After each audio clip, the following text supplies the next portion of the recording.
नमस्कार, मी रीमा. श्रावणीज किचनमध्ये आपले स्वागत आहे. आज आहे श्रावण महिन्यातला पहिला सोमवार. आजची शिवामूठ जी आहे ना ती आहे तांदूळ. म्हणून मग म्हटलं चला नैवेद्यासाठी मस्त अशी तांदळाची खीर बनवूया, जी आपल्याला नैवेद्य म्हणून देवालाही घेऊन जाता येईल आणि त्याचबरोबर आपल्याला उपवास सोडत असताना गोडाचा पदार्थ म्हणून सुद्धा कामी येईल.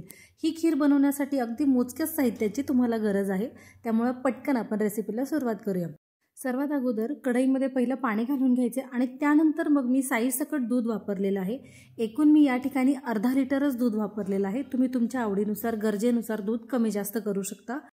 कढईमध्ये सुरुवातीला पाणी घालून घेतल्यामुळे अजिबात कढई आपली तळ धरणार नाही आहे. आपली खीर परफेक्ट अशी तयार होईल. सर्वात अगोदर आपण दुधाला उकळी आणून घ्यायची आहे. 1-2 मिनिटासाठी दुधाला उकळी घ्यायची आहे. थोडंसं मिक्स करून द्यायचे, साय त्याची मोडून घ्यायची आणि त्यानंतर मग यामध्ये तांदूळ घालायचे. पण तांदूळ अगोदर आपल्याला भिजत घालायचे आहे, जेणेकरून ते पटकन शिजले जातील.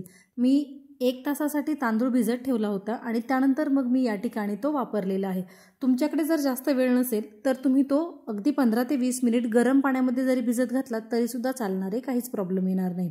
त्याचबरोबर काजू बदामाचे मी बारीक काप करून घेतलेले आहेत, जे आपण खीर बनवत असताना खिरीमध्ये वापरणार आहे.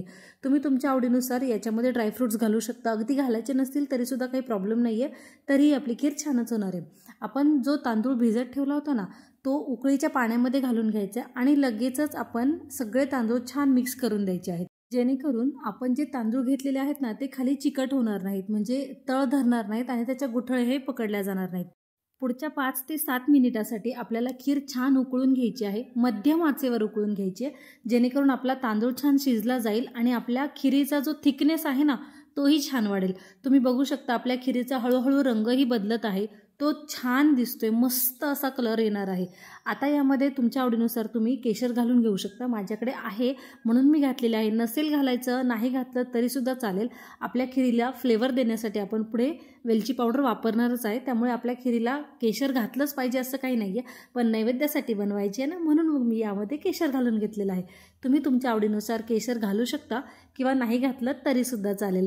ठीक आहे. केशर घालून झाल्यानंतर ही पुन्हा एक जरा 2 ते 3 मिनिटासाठी त्याची छान उकळी काढून घ्यायची आहे. तुम्ही बघू शकता आपल्या दुधाचा थिकनेस थोडासा वाढत चाललेला आहे. या ठिकाणी तांदूळ जसा जसा शिजतो ना तशी तशी आपली खीर घट्टसर होते. मस्त अशी मलाईदार खीर आपली तयार होणार आहे. तुमच्याकडे जर इंद्रायणी तांदूळ नसेल तर मग तुम्ही या ठिकाणी बासमती तांदूळ वापरू शकता किंवा अगदी आंबेमोहोर तांदूळ जरी वापरला तर त्यांना स्वतःचा छान फ्लेवर आहे. तो फ्लेवरसुद्धा आपल्या खिरीला खूप छान लागतो. ठीक आहे. आता या ठिकाणी तांदूळ शिजत आलेला आहे. तुम्ही बघू शकता खीर छान घट्ट झालेली आहे. आता यामध्ये काजू बदामचे जे काप करून ठेवलेले आहेत ना ते मी घालून घेतलेले आहेत. काजू बदामचे काप छान मिक्स करून घ्यायचे आहेत. 1-2 मिनिटासाठी त्याचीही उकळी काढून घ्यायची, जेणेकरून ते छान खिरीमध्ये सॉफ्ट होऊन जातील. आणि यानंतर मग आपण साखर घालायची.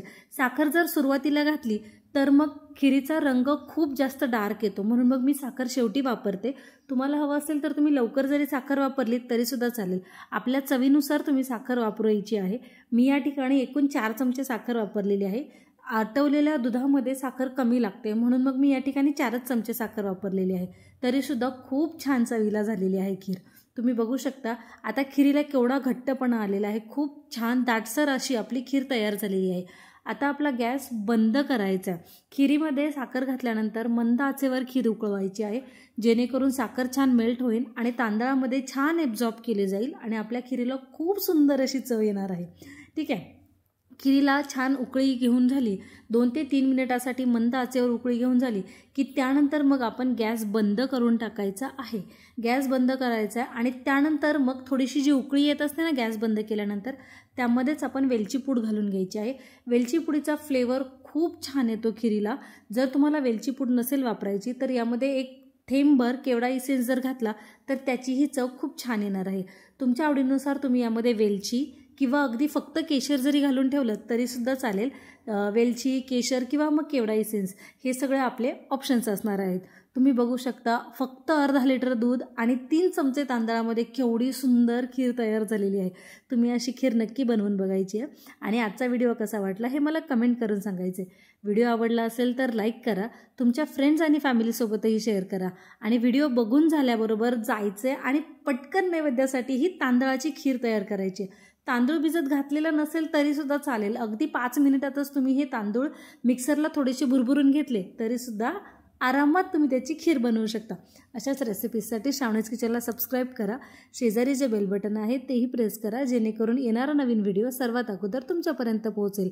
आणि हो, खीर आवडली की नाही हे मला कमेंट करून नक्की सांगा। धन्यवाद।